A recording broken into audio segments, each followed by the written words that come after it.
जलवर में मुल्क के वज़ीर आज़म ने इंतहाई एक घिनौना बयान दिया। इंतखाबात में सियासी जमातों को टारगेट किया जाता है, लेकिन कांग्रेस को टारगेट करते हुए मोदी ने कहा कि अगर कांग्रेस सरकार में आ जाएगी तो मुल्क की पूरी ज़मीनें, मुल्क की पूरी संपत्ति, मुल्क के पूरा सोना मुसलमानों के हवाले कर दिया जाएगा। ये इंतहाई घिनौना जवाब है। शायद प्राइम मिनिस्टर शिकस्त के खौफ से बुखलाहट में आ गए हैं और ये 224 वज़ीर आज़म को विदा करने का साल है। नरेंद्र मोदी की सियासत का ख़ात्मे का साल है और नरेंद्र मोदी सरवाइव नहीं करेंगे।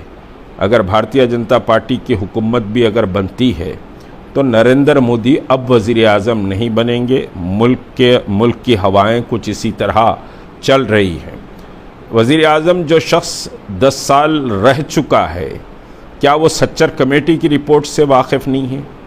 क्या वो रंगनाथ मिश्रा कमेटी की रिपोर्ट से वाकिफ़ नहीं है कि मुसलमानों की इस वक्त मुल्क में क्या पोजीशन है और 75 साल में उनको क्या मिला है?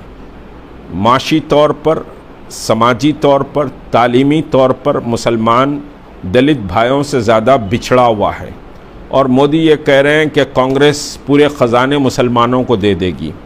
तो कांग्रेस के पीरियड में भी ऐसा कभी नहीं हुआ कि कांग्रेस मुसलमानों को दिल खोल कर कुछ दी है। सच्चर कमेटी की रिपोर्ट चीख कर ये कह रही है।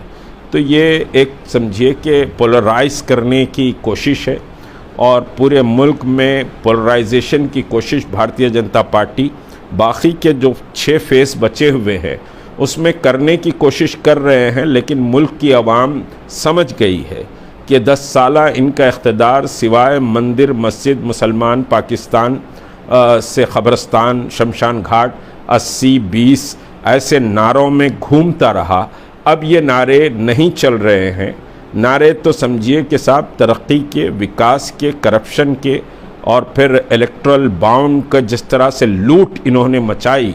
ख़ुद हमारे वज़ीर ख़जाना सीतारामन के शौहर ने जो बात कही कि it's a world biggest scam, ये इलेक्ट्रल बॉन्ड के ताल्लुक़ से जो बात उन्होंने कही है और दुनिया लिख भी रही है कि ये समझिए कि दुनिया का सबसे बड़ा स्कैम है कि रुश्वत लेकर इन्होंने ठेके दिए हैं।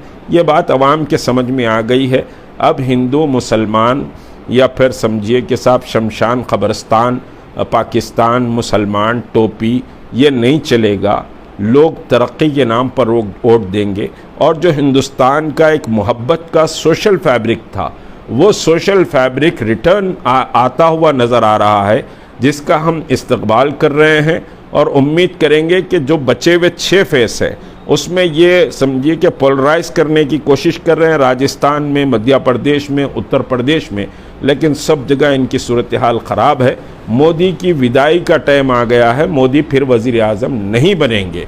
बीजेपी गवर्नमेंट फॉर्म भी कर ले तो भी मोदी वज़ीर आज़म नहीं बनेंगे। ये बात बिल्कुल क्लैरिटी के साथ है और जो गोदी मीडिया उनके पीछे भाग रहा है उसको भी समझने की ज़रूरत है कि अब मोदी का वक्त पूरा हो गया, मोदी की सियासत भी पूरी हो गई, मोदी शाह की विदाई का वक्त आ चुका है।